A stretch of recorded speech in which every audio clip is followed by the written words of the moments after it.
हस्बे ज़रूरत चावल बॉईल करके रख लें। एक ऑमलेट भी बना के रख लें। हमें आधा चिकन का क्यूब चाहिए होगा। लहसुन का पेस्ट बना लें और एक देगची में थोड़ा सा ऑयल डाल के इस लहसुन को फ्राई कर लें। अब इसमें चिकन क्यूब मिला दें। इसमें आधा कप पानी मिलाएं।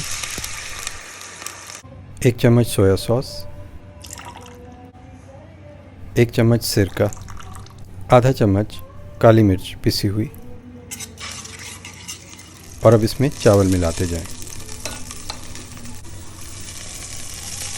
चावल मिलाने के बाद इसे दम पर रख दें और दम पर रखने के साथ ही इसमें जो ऑमलेट अंडा आपने बनाया था वो मिला लें। नमक हस्बे ज़रूरत शामिल कर सकते हैं। थोड़ी देर दम पर रखने के बाद चावल बाहर निकालें। मज़ेदार एग फ्राइड राइस तैयार हैं।